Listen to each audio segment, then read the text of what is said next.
Comme dans toute relation, il faut poser des bases, des objectifs, des limites, des responsabilités partagées.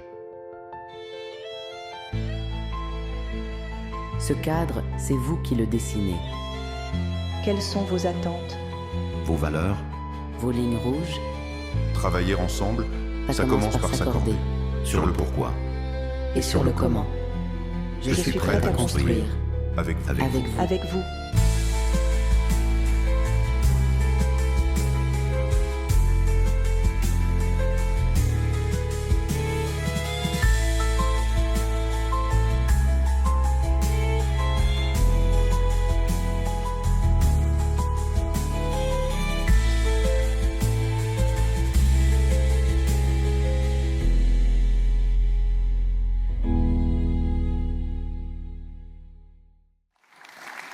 Merci à notre partenaire Le Truc pour avoir réalisé cette vidéo, mais entièrement avec l'IA pour regarder le fil de la conférence. Peut-être avant de commencer une réaction sur cette vidéo qui sera peut-être un spectacle que nous verrons, à voir si c'est souhaitable ou pas, en 2040 ici sur cette scène. Arnaud? J'hésite entre effrayant et magnifique. C'est vrai que les IA peuvent faire beaucoup de choses, dont on a compris, ils ne peuvent pas être plongés. Peut-être qu'ils savent jouer aussi de la musique, très probablement. Mais impressionnant. Impressionnant, pareil, Mathilde, de choses, sentiment de terrifiant. Je pense qu'on a tous et toutes eu le même sentiment d'émerveillement et de peur en même temps. Moi, ça me terrifie en fait, une vidéo comme ça, à titre personnel. Ça me fait aussi penser à un élément que j'aime bien citer par rapport au cinéma, typiquement les effets spéciaux. C'est à l'arrivée de Jurassic Park. Je me suis dit, ah bah oui, maintenant on a des effets spéciaux partout, on n'arrive plus à voir ce qui est de l'humain, de ce qui est du réel. Et en fait, c'est une sorte de rêve qu'on essaie d'atteindre, et là on l'a atteint, on n'arrive plus à voir pratiquement la différence. Et en fait, ce que j'aime bien, c'est qu'un des derniers films qui a mieux marché en tant que blockbuster, c'était Top Gun Maverick. En fait, l'argument de vente, c'était tout a été fait par des humains, toutes les cascades ont été faites par Tom Cruise. Et en fait, il n'y a aucun effet spéciaux dedans. Et je trouve intéressant, c'est qu'une fois qu'on a atteint ça, finalement, qu'est-ce qui reste? C'est la performance de l'humain. Et j'aime bien aussi cette idée de dire finalement, on tend vers quelque chose, mais au final, voilà, ça reste humain. Et puis, Marc l'a très bien dit aussi avec sa conférence, donc c'est ça que ça m'évoque. Il y a vraiment zéro effet sur, même sur Tom Cruise qui a l'air d'avoir 25 ans. Peut-être. Laetitia Rochu, vous avez une réaction parce que vous traitez beaucoup d'art. On rentre tout de suite dans le vif du sujet. On reviendra aussi après à chacun répondre à la question. Oui, qui nous dit que les personnes humaines sur cette vidéo sont vraiment des humains et pas des deepfakes? Et en fait, nous, dans les technologies immersives, donc les réalités augmentées, mixtes, virtuelles, tout ce qui est spatial, l'informatique spatiale, eh bien, on a déjà affaire à ces limites très floues entre le réel et le virtuel. Donc, je vous garde, Laetitia, puisque vous nagez dans les technologies immersives avec Virtual Switzerland. Nous sommes réseau suisse pour le développement de projets innovants en matière de réalité augmentée, et donc vous êtes la directrice. Donc, pour vous, dans le cadre d'une utilisation de l'IA, artistique ou non, parce qu'il n'y a peut-être pas que des entreprises qui traitent d'art dans notre salle, il faut poser le cadre de l'utilisation de l'IA dès le début. Est-ce qu'on utilise des humains, pas d'humains? Est-ce que vous pouvez nous parler de ce cadre dès le départ, puisque la table ronde, c'est poser les bases solides pour une relation saine et équilibrée? Oui, la transparence dès le départ de qu'est-ce qui est fait en IA et qu'est-ce qui est fait par un talent. Donc la différence, je dirais, entre le talent, acteur, créateur, rédacteur, et l'outil que l'on utilise. Pour reprendre un exemple de Mathieu, eh bien, dans le cinéma, dans la production audiovisuelle, on a beaucoup de créations immersives, donc qui sont très proches du film. On parlait d'effets spéciaux. En fait, toutes les technologies utilisées dans le gaming et dans les technologies immersives viennent des effets spéciaux du cinéma, en fait. Et donc, avant de faire une soumission pour un award ou un concours ou une demande de subvention ou de fonds, on devrait dire exactement ce qui est fait par un talent et ce qui est fait par un outil.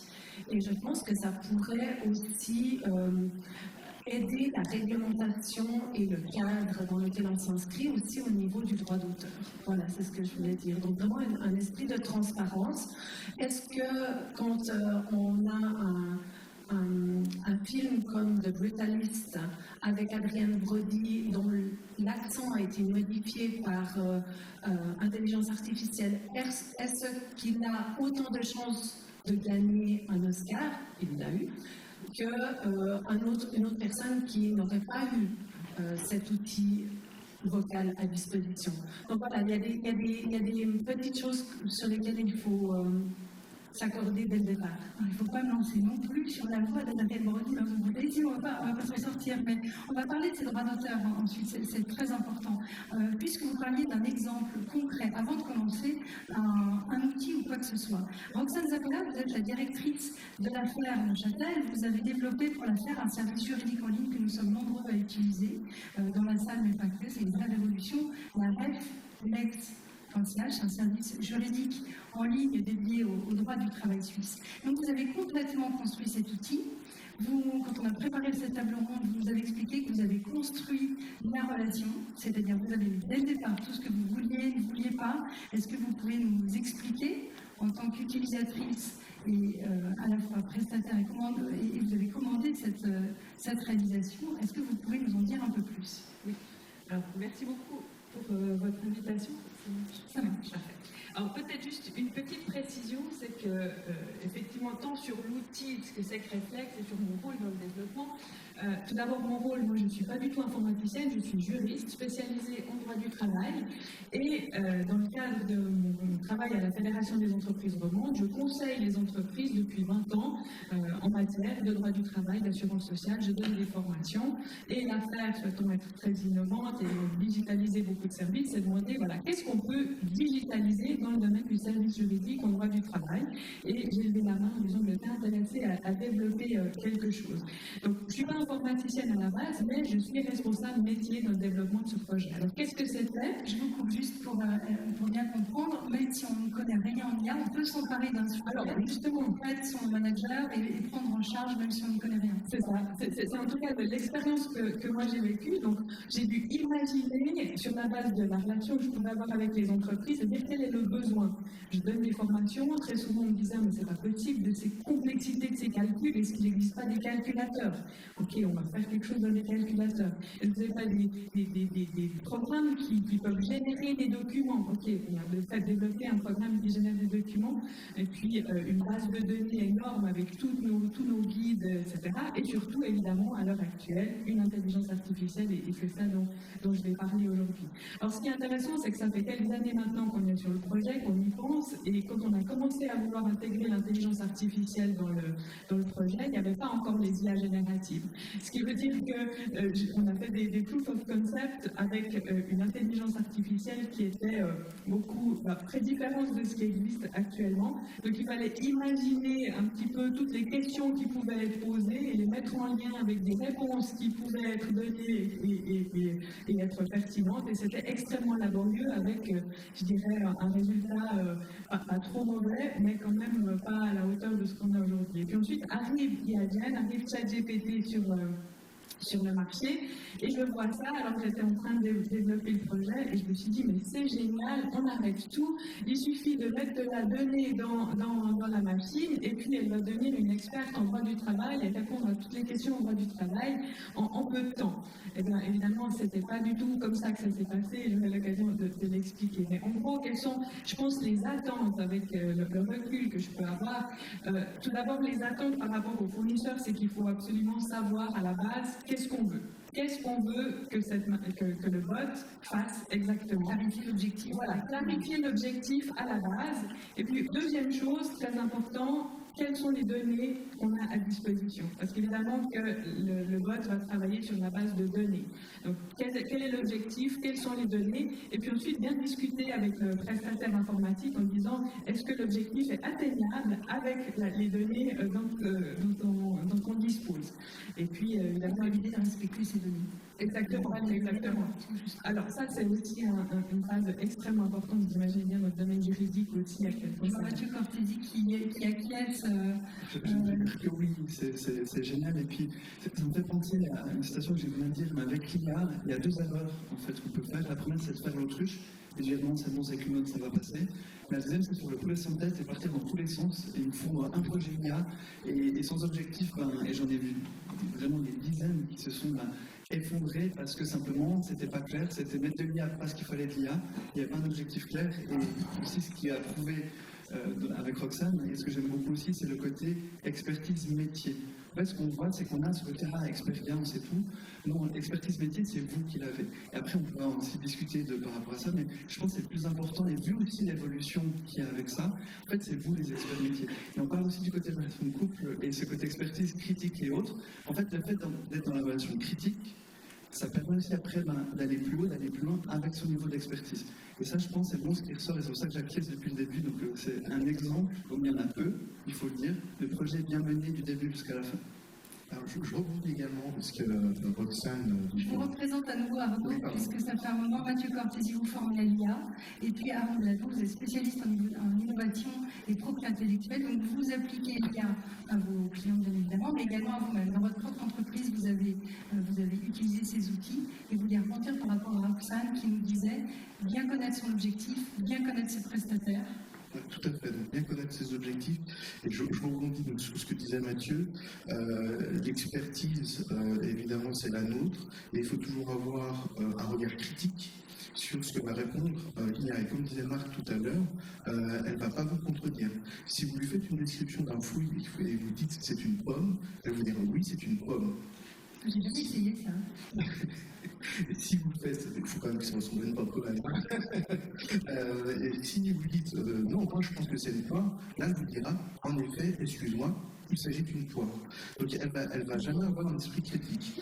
Le problème, c'est lorsque les personnes utilisent les IA dans des expertises qu'elles n'ont pas, et du coup elles vont forcément croire l'IA parce qu'elles n'auront pas l'aspect critique. Et ça, on arrive souvent, c'est le genre de problème sur les chatbots. En fait, les chatbots, c'est comme ChatGPT, on envoie une requête et il nous répond. Vous pouvez nous donner un exemple pour que l'on puisse comprendre dans nos entreprises l'exemple à ne pas faire, justement? L'exemple typique, c'est quand une société se dit tiens, je n'ai pas les moyens de faire rédiger un brevet par un spécialiste, et du coup, je vais demander à ChatGPT de rédiger le brevet. Eh bien, c'est pas bon. Très sincèrement, c'est pas bon parce qu'il y a un certain formalisme qui doit être pris en compte. Et en fait, ce qui est assez bon dans le chat GPT, c'est de valoriser le produit. Donc, elle va dire c'est génial, c'est innovant, mais ce qu'on recherche réellement dans un brevet, c'est de connaître exactement les effets techniques, les précisions sur les éléments techniques. Et donc, on s'en fiche finalement si on dit c'est une invention qui est géniale. Donc l'aspect juridique, typiquement, est important. Tout à fait. Et donc l'expertise va être là pour pouvoir évaluer. C'est bien là la question, en fait. C'était finalement, est-ce qu'elle nous donne une bonne réponse? C'est extrêmement compliqué. Il y a des outils d'évaluation automatique, mais des fois, en fait, on peut répondre de façon différente. C'est pas tout à fait faux non plus. Donc c'est là aussi, c'est encore compliqué, quoi. Donc, c'est difficile pour des non-experts de poser des questions sur une expertise qui n'est pas la nôtre. Je vois Laetitia qui voulait aussi rebondir sur cet aspect juridique. Finalement, là, ce que nous dit Arnaud Blateau, c'est que c'est un outil. C'est pas du tout un collègue. C'est ça, et surtout, ça dépend à qui on demande. C'est-à-dire que je ne vais pas employer pour des recherches spécifiques la même IA. Par exemple, j'utilise pas mal Elicit, que j'aime beaucoup parce que les références qu'elle vous donne sont des références académiques. Or, si vous regardez les référencements que vous trouve peut-être ChatGPT, eh bien, vous aurez l'article XY, ça peut aller de la vulgarisation même à une déclaration que l'un de nous aurait fait et qui est reprise et finalement qui n'a pas une source sûre. Et donc c'est pour ça que j'essaie toujours d'aller vraiment au plus proche des recherches et des publications académiques peer-to-peer. Peut-être pour réagir, donc ici c'est vraiment sur les recherches académiques, qui est vraiment très bon pour ça. Ne demandez pas de bibliographie à ChatGPT. Ça sera faux 9 fois sur 10. Et en fait, c'est un chiffre clé que je voulais dire depuis le début. Je pensais que Marc le dirait, il l'a juste pas dit, je remercie de ne pas l'avoir dit. C'est tout ce qu'on appelle les hallucinations. Et en fait, il y a des tests qui permettent, si vous demandez un fait concret à l'IA, par exemple, il y a toute une série de questions. Un exemple, c'est qui a marqué le premier but de la dernière finale de Coupe du Monde de foot. Une fois sur deux, 50% du temps, ça va être faux. Par contre, 100% du temps, ça va paraître vrai. Ça sera peut-être le deuxième buteur, ça sera peut-être le premier buteur de la demi-finale. Mais en fait, d'un point de vue confiance, et c'est aussi un des points dans l'évaluation de couple, cette notion de confiance, une fois sur deux, ça va être faux. Les meilleurs modèles, on parlait de GPT-4o, maintenant GPT-4.5, c'est un petit peu baissé, mais c'est de l'ordre de 37%. Donc, de toute façon, on a une recherche concrète, on ne peut pas lui faire confiance, et c'est là où on a besoin justement d'outils dans le domaine juridique qui sont entraînés, parce qu'un autre chiffre qui est intéressant, c'est que si maintenant vous donnez la bonne source, votre source académique, votre source juridique, là on baisse à 1% d'erreur. Et si on entraîne bien, c'est encore moins. Et comme il disait très bien, il faut qu'il y ait une validation, peu importe quoi, derrière, mais il y a ce côté-là. Donc on revient à ce côté expertise. C'est pour ça que depuis le début, on dit, voilà, on doit faire confiance. Si on est expert et on sait quoi lui déléguer et comment lui déléguer et vérifier derrière, là, l'outil est surpuissant. Et c'est vraiment fait vers ça qu'on doit tendre pour la suite. Quand on parle d'outils, peut-être qu'il peut être intéressant d'en citer quelques-uns, parce qu'en général, quand on dit IA, on pense quasiment tout, je pense 80% de ChatGPT, mais en réalité, il y a beaucoup d'autres choses. Tout à l'heure, Roxane, vous nous parliez d'IA qui ne sont pas génératives. Pour moi, ce sont des logiciels, moi qui ne viens pas du tout de ce domaine, c'est-à-dire qu'un logiciel, on parlait de Google Maps, c'est une IA finalement, mais ça fait moins peur que ChatGPT. Est-ce que vous pouvez nous citer quelques exemples? On connaît le copilote, Perplexity ou ChatGPT, mais d'autres outils vers lesquels, en tant qu'entreprise, on peut se tourner, qui sont peut-être payantes, enfin juste peut-être faire une parenthèse sur les outils à utiliser ou pas du tout. Alors, moi personnellement, pour mes applications, j'utilise les modèles qui ont été développés par Mistral. La raison elle est simple, en fait, on a développé une application qui fait de la gestion des idées et qui aide les inventeurs à rédiger correctement selon un certain formalisme ces idées. Et comme on touche un niveau de confidentialité qui est extrême, donc au cœur de l'entreprise, on ne pouvait pas se permettre d'aller chercher des IA qui sont dont on ne pouvait pas maîtriser totalement les données. Donc, du coup, on a développé notre propre serveur sur lequel on a mis notre propre IA. On a téléchargé le modèle, on a formaté selon nos besoins. Et ça, c'était vraiment important. Et ça, on peut le faire qu'avec des modèles qui sont open source, c'est-à-dire qui sont, que vous pouvez télécharger et utiliser. Voilà. Roxane, vous vouliez rebondir, je vous ai chipé le micro. Oui, non, c'était par rapport justement à la fiabilité des données. C'est clair que quand on a décidé de développer cette IA, on s'est dit, mais que fait déjà ChatGPT? On voit du travail, ça ne sert à rien qu'on invente la roue. Et donc, on allait poser un petit peu des questions et on s'est vu que ça semblait magnifique, ça semblait des superbes réponses, mais avec notre œil d'expert, on était en mesure de dire c'est tout faux. Et c'est là que je trouve extrêmement important ce qui a été dit, ce regard critique d'expert, parce que ça semble vraiment tellement vrai qu'il y a même des articles, citent des sources, et on sait que c'est faux. Donc on s'est dit, ok, il y a encore de la marge, on peut développer quelque chose. Mais on était obligé justement de développer quelque chose en le sortant complètement du système, en mettant uniquement nos données où on sait qu'elles sont 100% fiables. Alors elles n'ont peut-être pas donné autant de réponses que ce qu'on pourrait donner à ChatGPT open source, parce qu'on a traité des sujets très, très spécifiques, mais on est sûr de la fiabilité parce qu'on l'a testé et qu'on est des experts. Parce que c'est ça le grand danger. Une fois, j'ai une cliente au téléphone, elle me dit, oh, mais le système ne répond pas à cette question qui était extrêmement spécifique. Alors j'ai posé la question, j'ai dit oui, mais c'était faux. Oui, mais peu importe qu'il a répondu. Ah oui, non, mais ça c'est quand même problématique. Donc ça, c'est ce qu'on veut éviter. Et puis je rebondirais sur une chose, c'est que autant ChatGPT a le droit de se tromper, autant quand on va sur votre application, vous n'avez pas le droit. Non, parce qu'il y a une promesse aussi derrière. Reflex.slash, il y a une promesse d'un service juridique, il y a une promesse que n'a jamais tenue ChatGPT et qu'on lui a attribuée finalement peut-être malgré nous. Oui. Alors, tout à fait, mais vous verrez qu'il y a quelques subtilités quand même. Alors, ce n'est pas le droit à l'erreur, c'est que c'est nous qui décidons quand est-ce qu'on estime qu'il peut répondre avec un niveau de fiabilité suffisant. Sinon, il dit désolé, je peux vous renvoyer vers quelque chose, mais je ne peux pas répondre. Mais le taux de réponse est très élevé et la fiabilité. C'est la question d'une attente réaliste vis-à-vis de lui. Exactement. Je rebondis du coup même sur ce qu'avait dit Mathieu juste avant, sur le fait qu'il devait donner des fautes. Un des problèmes, c'est que l'IA va jamais contre vous, comme disait Marc, et elle ne restera pas sans réponse. C'est comme si ça la stressait de ne pas vous répondre. Elle préfère inventer que de ne pas vous répondre. Alors après, on peut contrer ça en disant non, mais tu dois te baser uniquement sur tes connaissances, tu n'inventes pas. C'est possible. Elle va du coup diminuer ce genre d'erreur ou d'hallucination. Mais si vous ne faites pas attention, elle vous inventera quelque chose. Quelque chose qui veut bien. Laetitia. C'est humain aussi, si on en revient à la relation. Et puis que la transparence, c'est aussi le lien vers la confiance.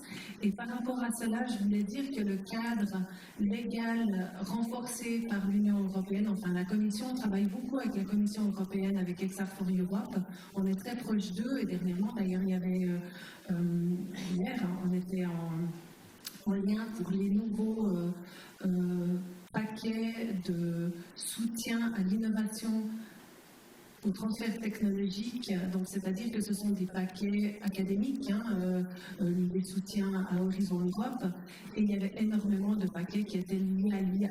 Et donc, dans ce cadre-là, c'est clair que nous, on va faire, et on se sent le devoir, d'utiliser une IA européenne. Et donc, Mistral, c'est vrai que je vous enjoins aussi, parce que plus on sera de monde à utiliser cette IA, et vu que la Commission européenne se bat quand même contre deux fronts, et elle impose un cadre légal très strict, elle a raison de le faire, mais elle a les États-Unis et l'Amérique du Nord d'un côté et la Chine de l'autre. Donc, c'est vraiment, je pense que d'avoir une IA qui nous ressemble, c'est important aussi. Voilà, j'allais dire, c'est un autre sujet, un sujet d'innovation. Il faut encourager sur notre territoire la création d'une IA qui pourrait aller contrebalancer les États-Unis et d'autres pays, comme vous l'avez dit. Il y a une notion de régulation. Il y a eu le Conseil national qui s'est penché aussi hier, une commission nationale qui souhaite notamment que le gouvernement utilise leur propre ChatGPT, GovGPT, je ne sais pas comment ils l'appelleront. En tout cas, on vient de regarder dès le départ, il faut une intention. Quelle est l'intention? Connaître la tienne, connaître celle de l'IA, même si on comprend qu'on ne sera jamais vraiment. Qu'est-ce qu'on donne ensuite? Comment est-ce qu'on construit le dialogue? C'est la deuxième partie de cette table ronde. On a vu comment regarder dès le départ. Maintenant, on va commencer à dialoguer avec cette IA. Qu'est-ce qu'on lui dit? Comment est-ce qu'on peut avoir confiance? Vous nous disiez, Mathieu, que souvent on part tête baissée dans cette relation. Comment est-ce qu'on s'ajuste? Comment est-ce qu'on dialogue avec qui? Et puis comment est-ce qu'on peut faire en sorte de progresser ensemble et pas simplement de subir? Surtout que vous n'arrêtez pas de dire depuis tout à l'heure qu'ils disent plein de choses fausses. Pourquoi est-ce qu'on leur donne autant de crédit? Alors juste, elles disent des choses fausses, mais quand même la grande majorité, c'est des trucs vrais. C'est quand même très très performant, et c'est surtout performant avec un très grand volume de données. Après, il y a des biais, parce que on va dire 90% des données sont pas européennes, on va dire, et du coup, ces biais-là, c'est du fait que là où ils sont sourcés dans les données, s'il y a des biais dans ces données-là, il y aura les mêmes dans la réponse. Et pour l'instant, ça continue à partir dans d'autres pays. Laetitia? Par rapport à toute cette idée de construction et du dialogue, enfin de co-construction, moi je ne me sens pas tellement subir, en tout cas dans nos milieux, vu qu'on crée des solutions et qu'on propose des solutions, j'ai pas l'impression de subir ces données parce qu'on définit. Je prends un exemple très concret. Un développement en réalité mixte pour mieux comprendre les troubles autistiques, par exemple. Eh bien, on va exactement s'assurer de la collecte de données au bon endroit, au bon moment, pour le bon usage. Et donc, c'est l'agrégation des données et la quantité qui va nous être importante. Mais finalement, je ne subis aucune donnée, étant donné que, justement, c'est nous qui choisissons la récolte pour l'analyser et l'intégrer au mieux par la suite. Donc là, vous êtes en lien avec les médecins, avec la santé, qui autorise le transfert de données. Donc il y a une qualité. Le patient.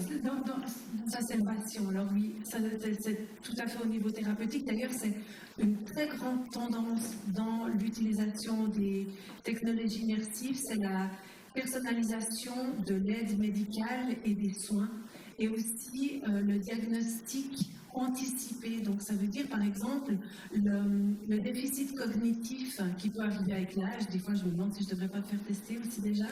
Mais c'est vrai quand on a des oublis ou des absences, eh bien ces premiers signes peuvent être détectés plus facilement si on a des dispositifs, par exemple comme des technologies immersives, et qu'on fait des tests et qu'on récolte. Et par la suite, on pourra, grâce à la quantité de données récoltées, affiner le diagnostic. Et ça, c'est super important pour ensuite aussi permettre des soins au plus près de chaque personne.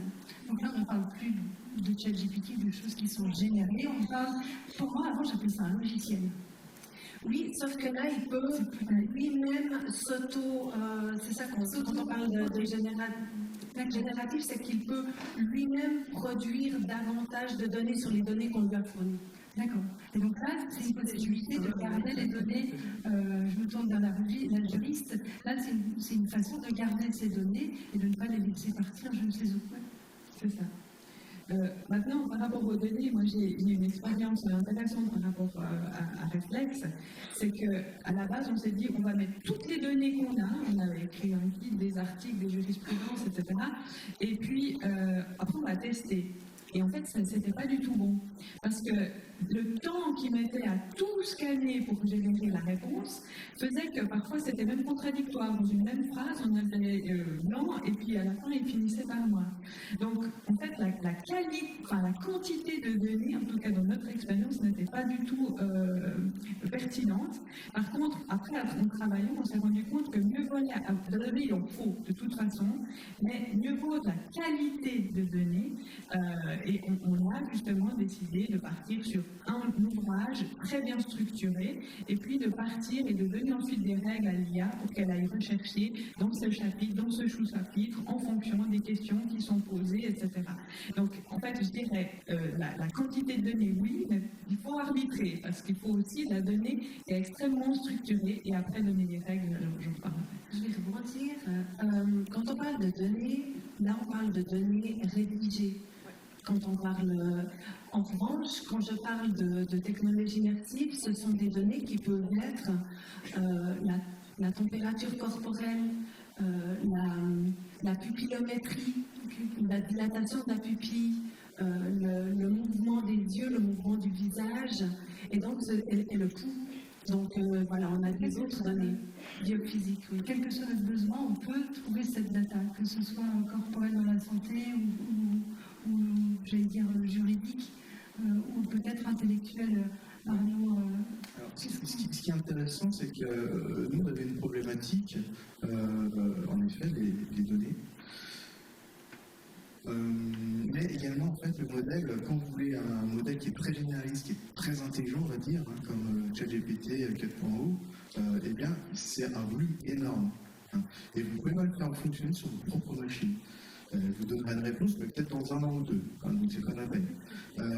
Donc on utilise du matériel qui est spécifique pour pouvoir faire ces calculs, et pour pallier ce problème, on peut prendre aussi des modèles qui sont plus petits, qui ont moins de connaissances de base, mais on peut aussi entraîner sur nos propres données.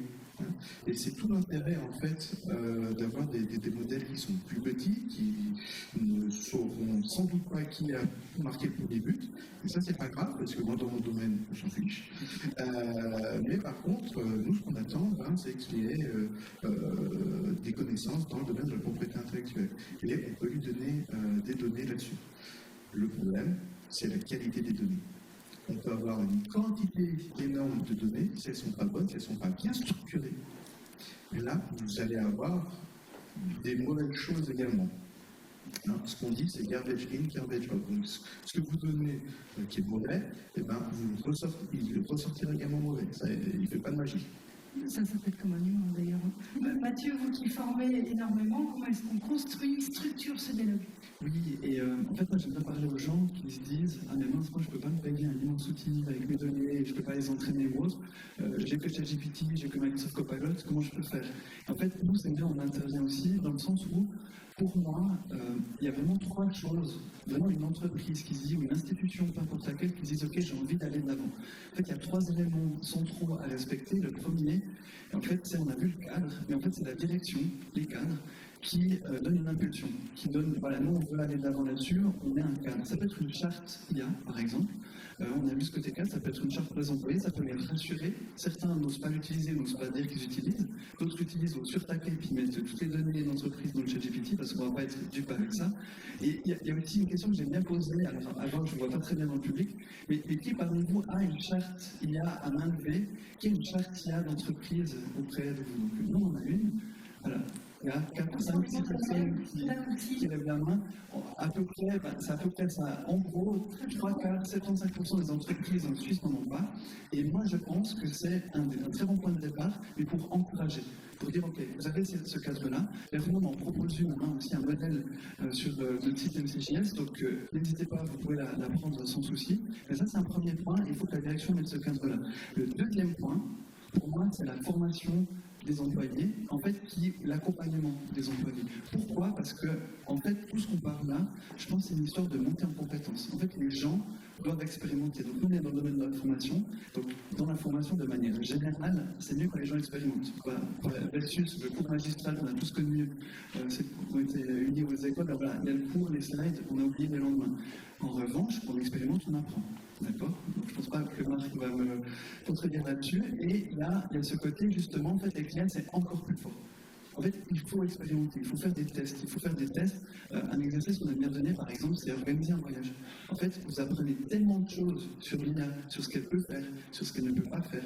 Avec ça, donc, en expérimentant, les gens, vos équipes, en expérimentant, elles apprennent des choses et elles peuvent faire remonter des choses qui, après, peuvent être reprises pour des outils qui sont mieux, avec de meilleurs objectifs, de meilleures attentes et de meilleure qualité de données, comme disait Arnaud. Et puis, le dernier point, c'est l'outil aussi, on l'a vu, c'est qu'au bout d'un moment, on arrive à des plafonds verts, typiquement protection des données, qualité des données, on l'a vu. Et puis, revenir, c'était la question que tu posais sur les outils. Moi, j'en ai deux que je voulais proposer parce qu'on me pose tout le temps la question. Donc, comme ça, c'est fait. C'est par rapport au PV de séance. Donc, on peut faire une table ronde que là-dessus. Donc, on ne va pas aller dans le détail. Parce que protection des données, tu comprends bien ça. L'outil s'appelle Dict.ai. L'avantage, c'est qu'il est français, il respecte le GPD, il utilise Mistral notamment, et sur des serveurs en Europe, il est, donc que ça soit en ligne ou en présentiel, et puis vous avez 2 heures gratuites par mois, donc c'est celui qu'on conseille, il y en a plein d'autres, et c'est que celui-là est vraiment bon. Et puis aussi, pour celles et ceux qui se disent, ok, mais moi je ne peux pas avoir ChatGPT sur limité, j'aime avoir une sorte de ChatGPT interne. Donc, en partie sur les données, ou en tout cas sur des serveurs locaux, nous, il y a un outil qui s'appelle Varios, avec qui on collabore, qui est vraiment intéressant, qui ne va pas du tout au niveau de détail qu'on a vu ici, mais ce côté à l'interne, d'avoir un outil à l'interne, pour toutes les institutions qu'on a formées, celles qui avaient un outil à l'interne, en fait, les employés, ils avaient cette sérénité d'esprit, et qui est juste incommensurable, de dire « Ah ben là, je peux mettre des choses. » Après, on fait attention, mais ça, c'est important aussi de garder. Ça s'appelle Varios, mais quand vous dites que ça s'utilise en interne, c'est quelque chose qu'on télécharge et on garde nos données à l'inverse de ChatGPT? Il y a plein de manières de faire avec ça, mais typiquement, il y a par rapport à, on peut mettre sur nos serveurs locaux, il y a aussi des partenariats aussi pour des serveurs en Suisse aussi, donc, parce qu'ils sont basés en Suisse. Donc il y a plusieurs manières de faire, on ne va pas forcément rentrer dans le détail avec ça, mais il y a ce côté de sérénité en termes de données, et par rapport à Microsoft Copilot, pour dire aussi qu'il des fois est un peu frustrant, déjà il est parfois moins cher et plus intéressant aussi à besoin. Oui, parce que tout ça a un coût, on va en parler après. Je voudrais juste terminer sur cette notion de « je suis au travail, je n'ose pas dire que j'utilise l'IA alors que tout le monde l'utilise ». Est-ce que c'est parce qu'on est gêné? On parlait tout à l'heure de discours qui sont écrits ou moins écrits, les rédactions qui sont rédigées à mon grand âme complètement par l'IA ou pas, mais on n'ose pas parce que c'est encore mal vu, pourtant c'est hyper fun d'utiliser ça. On n'arrive pas à se situer par rapport à ça. Est-ce qu'on ose dire à son patron qu'on utilise ça? Est-ce qu'on ose dire à ses salariés que le discours de fin d'année, en fait, c'est Bidule Piti qui l'a écrit?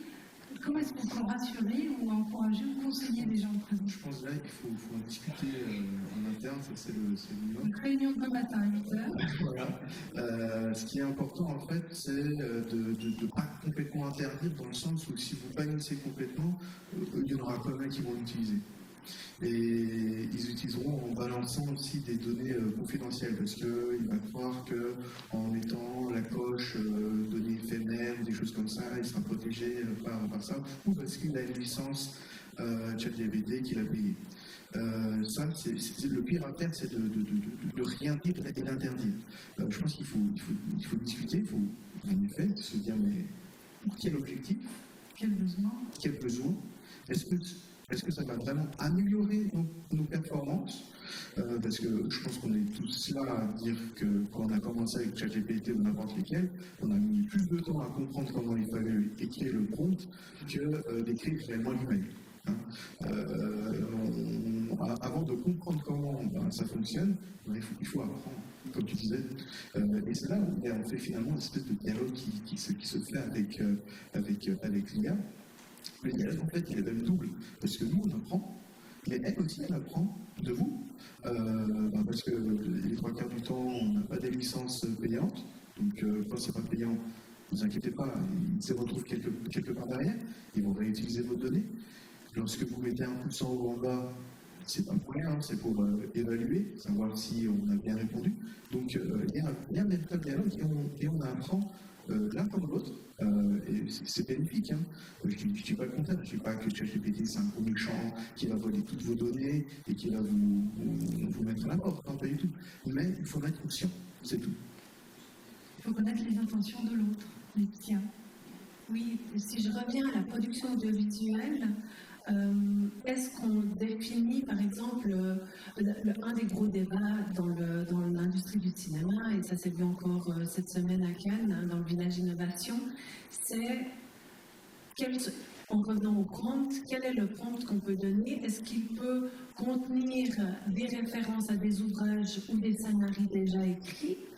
Est-ce qu'on utilise pour se sortir du mauvais espace de type page blanche, et donc pour rebooster sa propre créativité, ou est-ce qu'on doit notifier jusqu'où on va, où est le curseur finalement de l'utilisation de cette IA dans la rédaction? Et dans la rédaction de scénarii, mais ça peut être aussi dans l'opération totale de la réalisation d'un outil audiovisuel. Parce qu'aujourd'hui, on peut le faire complètement par IA, que ce soit vidéo, voix, son, musique et scénario. Et vous parlez de cadre, mais on pourra le voir aussi avec l'agence Le Truc, que je vous invite à rencontrer aussi. Même ici, on a beaucoup d'agences et de design et de production qui se posent cette question. Mais alors, vous avez la réponse? Il n'y a pas eu de réponse à Cannes. Est-ce qu'on utilise? Est-ce qu'on n'utilise pas? Il y a eu l'utilisation de la voix de Darth Vader dans un jeu il y a 2 jours. Ils ont réveillé la voix, j'ai oublié son nom de l'acteur qui joue Darth Vader, qui a été utilisée dans le jeu Fortnite. Et donc, voilà, on a des fans à gauche. Et donc, la voix a été réutilisée aux grandes dames de fans, puisque l'acteur est mort, il n'y a pas d'autorisation, et c'est l'IA qui a permis ça. Où sont les droits d'auteur et jusqu'où est l'authenticité finalement on parle d'art, s'agissant de jeux vidéo, on a beaucoup de jeunes et d'ados qui jouent à ces jeux vidéo. C'est une question un peu confuse que je jette. Non, c'est pas du tout pas confuse. En fait, on en revient aux droits d'auteur dont je parlais au tout début et à délimiter le cadre qui permet de dire ça c'est au générique, cette personne est citée, cette œuvre est citée, et je pense qu'il faut une certaine... on a la même chose en musique, hein, j'entends que avec les samples, donc des années après, on avait tout d'un coup des problèmes voilà, par rapport à des copyrights qui n'étaient pas actés sur le moment. Donc, il vaut mieux mettre la loi de son côté et peut-être aussi de se définir nous en tant que citoyens aujourd'hui, de se dire, bon, est-ce que j'aimerais qu'on puisse utiliser ma voix? Est-ce que j'aimerais qu'on puisse utiliser les gestes? mon visage, etc. Peut-être penser à ça de manière patrimoniale et le mettre dans son testament, que sais-je, et réfléchir en tout cas à cette citoyenneté numérique. Et peut-être apprendre aux plus jeunes, ou pas aux plus jeunes, à regarder un film ou un dessin animé. Les studios Ghibli également sont copiés. Oui. Et là, il n'y a pas de copyright pour le coup. Mathieu? Pour rebondir là-dessus, il y a la question de, comme je disais au début, est-ce que le public veut ça? Et indépendamment du cadre légal qui est important, et aussi dans les anecdotes du même style, pour la bande-annonce du prochain film de Sylvester Stallone, peut-être vous avez entendu parler. Pareil, pas d'effets spéciaux. Voilà, pas d'effets spéciaux. Par contre, si l'effet spécial, c'était la voix française de Sylvester Stallone, donc l'acteur est décédé de la voix française. Bon, je ne vais pas dire de bêtises. Et en fait, ils ont repris, avec un outil qui est disponible, vous pouvez, hein, c'est Even Labs, mais donc ils ont repris sa voix pour la bande-annonce. En fait, les gens étaient tellement fâchés que c'est une des vidéos qui a le plus de pouces rouges sur YouTube depuis longtemps. Parce qu'en fait, ça se voyait, même si c'était pas parfait, il y a cette vallée d'étrange qu'on appelle aussi de c'est comme humain mais juste pas, et ça nous rend un peu mal à l'aise. Et il y avait ce côté-là, et en fait, il y a aussi le public qui a dit non, on ne veut pas ça. Et là, ils sont en train ils ont rétro-pédalé avec ça, donc aussi ce côté-là qu'on a avec ça. Et peut-être pour revenir sur le côté de finalement par où on commence aussi pour le rapport avec l'IA, je pense que le point central, c'est en fait de voir votre charge mentale au travail. En fait, pour moi, c'est souvent des points de conduire des formations, parce que tout ce qu'on a là, ça va être l'IA va vous apporter des choses, mais ça va être différent pour chacune et chacun. Pour certains, ça va être écrire un mail. Pour d'autres, ça va être résumer un document. Pour certains, c'est dans le domaine juridique ou dans le domaine de la propriété intellectuelle. Moi, ça m'aide énormément dans les formations. On l'utilise énormément dans les formations pour générer des exercices, pour avoir des feedbacks. Ça va être propre à chacun.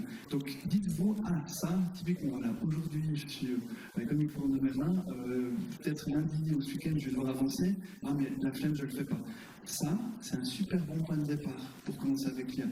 C'est de se dire, ok, ça, c'est dans ma to-do list, j'arrive pas à le faire, ben on commence à pas le faire à notre place, mais ça va nous donner l'impulsion pour faire quelque chose.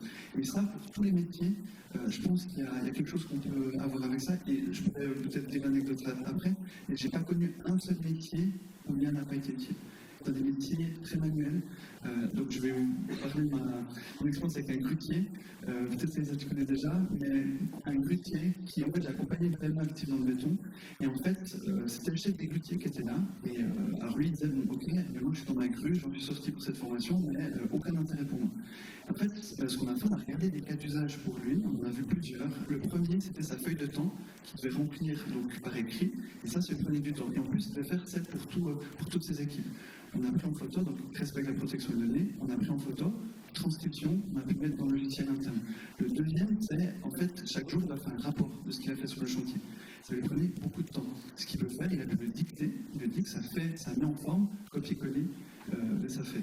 Il peut aussi faire un rapport de tout le chantier, ça lui prenait un jour entier, maintenant ça lui prend 30 minutes parce qu'il peut mettre les éléments, ça fait une structure, et ensuite il peut le corriger derrière. C'est lui l'expert. Moi, j'ai aucune idée de ce qu'il a mis, mais lui, en tout cas, il avait l'air content, à la fin, il prenait presque dans les bras. Et pour vous dire, il n'y a pas un seul métier, on ne peut pas trouver une petite tâche, un élément de charge mentale qu'on peut lui déléguer, et c'est un excellent point de départ. C'est comme dans l'art, il ne faut pas que ça remplace. Ce que je trouve intéressant dans ton exemple, c'est qu'on voit qu'on n'a pas remplacé. On l'a déchargé. Exactement. Et nous, dans nos métiers, c'est la même chose. La propriété intellectuelle et certaines tâches sont extrêmement chronophages. Nous, on l'utilise, c'est pour nous libérer du temps. On n'aurait pas embauché quelqu'un en plus pour le faire. Non. Donc, on est obligé de le faire. Donc, du coup, en fait, on utilise des IA pour ça.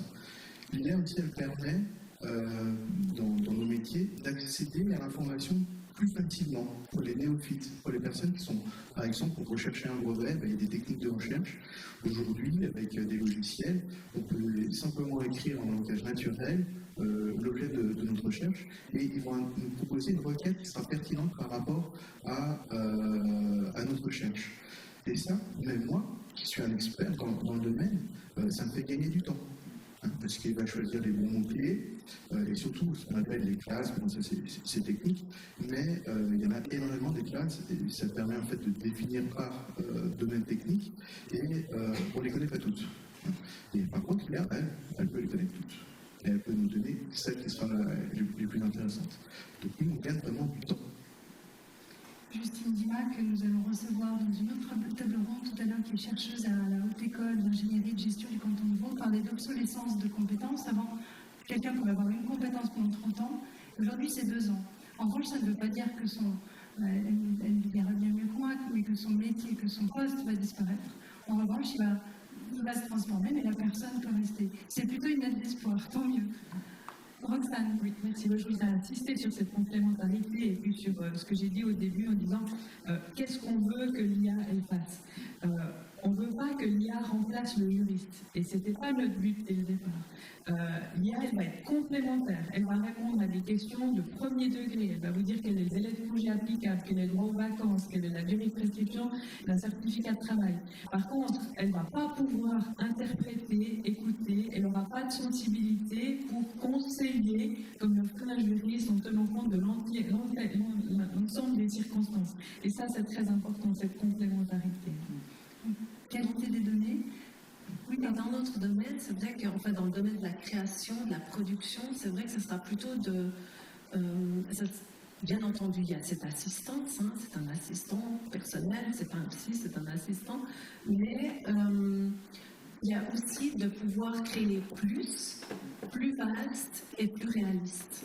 Est-ce que c'est une réalité? Pourquoi on a bien vu, l'histoire de l'art nous montre tellement d'exemples magnifiques en termes de puissance artistique. En quoi l'IA va plus loin? Est-ce que c'est en termes de... Alors, moi, je parle d'un monde virtuel, par exemple. Donc, un monde virtuel totalement... Reprenons Fortnite. C'est technique, c'est pas une méditation. Ah si, parce qu'il nous faut une narration, on appelle ça les nouveaux formats narratifs. Donc on a besoin d'un scénario de base, même un jeu, il y a des game designers, il y a des game scenarists. Donc tout part d'une histoire. Donc on a cette histoire, on a l'impulsion que vous disiez, Mathieu, eh bien, c'est l'intention de cette histoire. Qu'est-ce qu'on veut montrer? Bon, voilà. Donc, on part de là. Et ensuite, on va peut-être créer plus vite le décor. On va peut-être pouvoir le peupler de plus de personnages. On va pouvoir utiliser les objets que l'on crée. Déjà, on les créera plus vite. Et ensuite, on pourra les démultiplier. Et on aura plus de réalisme. Et donc, plus d'interaction aussi réaliste. Alors, mon prisme de lecture, comme disait Marc, j'ai toujours raison. Mais ça, c'est normal. En général, en plus, j'ai toujours raison, bizarrement. Mais là, j'entends que ce sont les moyens qui permettent d'aller plus loin. Le film de Spielberg, puisqu'on parle de cinéma AI en 2001, sauf erreur qui est sorti, avait été écrit en 63 ou 73.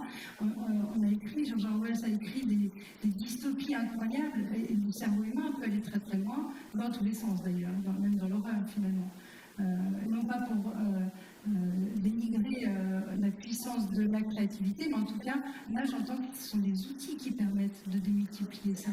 Par exemple, les deepfakes qui peuvent, alors bien entendu, et là, une fois de plus, on devrait avoir comme un petit copyright, finalement, on devrait avoir un petit sigle qui nous fait prendre conscience que c'est AI generated, mais on devrait, mais ces outils qui sont très ressemblants peuvent aussi nous être utiles dans des contenus de type empathique ou en sciences sociales ou pour se préparer à certaines difficultés de la vie, par exemple, et aussi pour peupler des scènes ou avoir des scénarios qui sont plus inclusifs. Okay. On peut demander justement l'avis à l'agence Le Truc qui est dans la salle. Alors je ne sais pas si c'est Fabrice qui va nous répondre ou s'il a un micro. Peut-être en attendant qu'un micro vienne vers vous, vous allez nous expliquer justement ces vidéos où on a vu des musiciens qui n'étaient pas tout à fait vrais. Et puis Fabrice pourra comme ça entamer la session. On va arriver vers la fin de cette table ronde. On a encore plein de choses à aborder, j'en suis sûre. On prendra ensuite une ou deux autres questions dans le public. Fabrice, bonjour, vous êtes le directeur de l'agence Le Truc. Pouvez-vous nous expliquer cette vidéo que vous nous avez concoctée? Vos artistes en interne, ils étaient à l'aise, pas à l'aise? Comment vous étiez? Alors, c'est un très bon sujet. Donc chez nous, on est 40 graphistes. Vous pouvez vous lever, pardon, pour qu'on vous voit. Vous êtes bien physique, bien humain. Oui, donc le truc existe depuis une vingtaine d'années. Une quarantaine l'IA, c'est un sujet, c'est un gros sujet au sein de l'agence, parce que nous réalisons du contenu, donc des films, à la base plutôt en images de synthèse, on réalise des effets spéciaux. Donc forcément, l'IA générative est arrivée dans notre métier en bousculant beaucoup de choses. Ça nous permet d'aller plus vite sur certaines tâches, mais en même temps, on a des graphistes qui sont très remontés contre l'IA parce que leur article on travaille, d'autres qui sont très curieux. Donc on a les deux pendant au sein du studio. Et, donc il y a des discussions. Il y a énormément de discussions, c'est un vrai sujet qui revient très très souvent. Donc l'IA, nous on l'utilise depuis un petit moment pour différentes choses, différents outils, par exemple du denoise, ce qu'on appelle, c'est-à-dire qu'on va rendre des images avec plus de bruit, on va pour économiser du temps de rendu, on va utiliser l'IA pour transformer les images. Mais en IA générative, on n'avait jamais fait de projet encore en IA full générative. C'est les premiers projets qu'on a réalisés mais ça s'y prêtait vraiment parce que là c'était le sujet. Et alors validé ou pas validé en interne par vos équipes qui étaient... Alors on en a qui valident toujours pas, évidemment, d'autres qui sont... voilà, on a mis l'équipe qui était plutôt très curieuse dessus. Mais c'est vrai que pour l'instant, dans les effets spéciaux, c'est un peu utilisé. Alors tout à l'heure, on parlait de Maverick, entendu. Il y a quand même plus de 2000 plans truqués dans Maverick. Voilà, mais c'est vrai que c'est Tom Cruise qui pilote l'avion, alors que normalement, ça aurait pu être fait par des effets spéciaux. Mais toutes les explosions, tout ça, ça reste quand même des effets et qui ne sont pas utilisés par l'IA. Mais l'IA bouscule beaucoup le monde des effets spéciaux, puisqu'il y a des boîtes qui coulent en ce moment, alors pas que pour ça, mais MPC qui a travaillé notamment sur Top Gun a fermé il y a un mois et demi, alors que c'est une entreprise qui appartenait à Technicolor. Technicolor est une entreprise qui a plus de 100 ans d'existence, qui a fermé il y a quelques semaines. Donc c'est vraiment c'est un vrai bouleversement comme dans beaucoup de métiers, mais dans notre métier évidemment c'est un vrai sujet. Et ce que j'entends, et je vous remercie dans votre témoignage, c'est qu'en fait, on a le droit de ne pas être d'accord, finalement. Si dans vos équipes, on vous dit « je ne suis pas d'accord », c'est ça aussi qui est important. On revient à la transparence au départ et de dire « oui, j'ai utilisé, non, j'ai pas utilisé », et puis si utilisé, oui, pourquoi.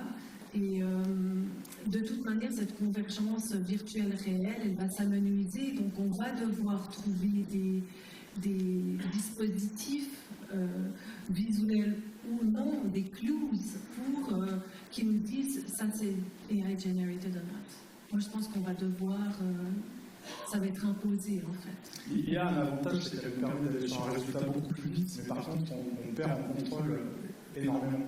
Donc nous ce qu'on amène, c'est étant qu'on a une expérience très importante dans la 3D, c'est-à-dire qu'on va piloter l'IA par le 3D.